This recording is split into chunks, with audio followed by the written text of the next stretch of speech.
the dynamics of power that permeate the everyday lives of the commonest of folks is perhaps the most fascinating thing ever. The most interesting thing about power is the sheer number of definitions that a single word can possess. In the House of Cards, Frank Underwood says that the road to power is paved with hypocrisy and casualties. In his fictional world, power, violence, and deceit are bedfellows. On the other hand, Charlie Chaplin believed that one needs power only if he has to do something harmful. Otherwise, love is enough to get everything done. In the end, it only narrows down to simply being the ability to bring about a change in the world by influencing the state of others. Most of the talks, discussions, and theories about power focus mainly on the negative and positive aspects of power, not realizing that there is a whole wide gray area where the real action lies.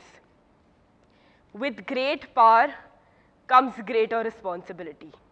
And this responsibility is more often than not directly linked with the source of power from which it is derived. Power is usually spoken about in high-end social and political terms like authority, leadership, and privilege. However, these are only ways and methods of wielding the power.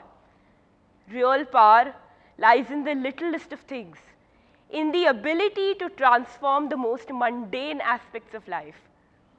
Real power arises from the knowledge of your own capabilities and limitations, and being in absolute awareness about the intention of your true goals. In that state, there is no false sense of power required in order to acquire those goals. Most external sources of power, like wealth, appearance, physical strength, might, or position, are nothing but sand stairways to a pseudo sense of power. I say this not denying their ability to greatly influence a person's ability to impact change, but for the simple reason that external power once granted can be taken away just as easily. And this alone is the greatest reason for insecurity. The fact that power that has been derived can be snatched away in an instant. It's pretty ironic that the very reason to establish power arises from a sense of helplessness and powerlessness. If a person of authority realizes that a situation is out of his control, there is an instinctive struggle to gain control. And in that moment of indecisiveness and insecurity, the mind fails to balance the needs of the self over the needs of others. Hence, in order to establish authority, the whole purpose of that very authority is lost. Coercive force is typically used by people who fear the loss of power, or feel threatened, or feel like their authority is being questioned. This is the very reason that most political parties use physical force to control public. It is the reason why in a heated battle of words, the person with the weakest argument is bound to raise his or her voice. In olden days, battles over territory were fought to establish the might of kings and kingdoms, and superior nations conquered and ruled over smaller nations to exploit the resources that were necessary but unavailable in their own land. This is the very reason that the British created the concept of divide and conquer. The psychological high that one gets from being in charge is not only addictive, but also highly magnetic to corruption, manipulation, and misuse. It is the proximity to power that corrupts more than the power itself. And this is where truly power-hungry people rise, who will stop at nothing to bury their own shortcomings, and thus are born the power-hungry, who will stop at nothing to bury their own shortcomings.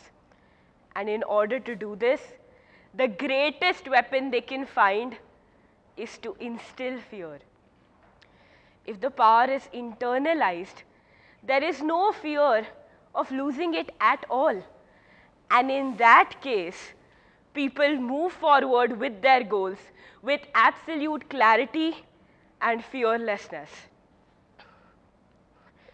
In the power paradox study conducted by Dr. Keltner, a renowned psychologist, he studied about the kind of people who naturally gravitate towards power. And surprisingly, these are not people with a strong sense of control or authority, as seems obvious. In fact, the traits possessed by these people, known as the Big Five, are actually enthusiasm, kindness, focus, calmness, and openness.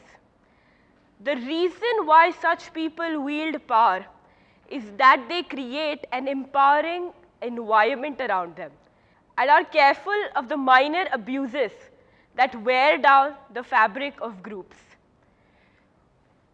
Truly powerful people who derive strength from an internalized source of power have nothing to lose. They have nothing to fear. And from that sense of power, from that sense of confidence, arises a raw strength which is said to be enough to move mountains with thought alone. And that indeed is the abode of the truly powerful. Thank you.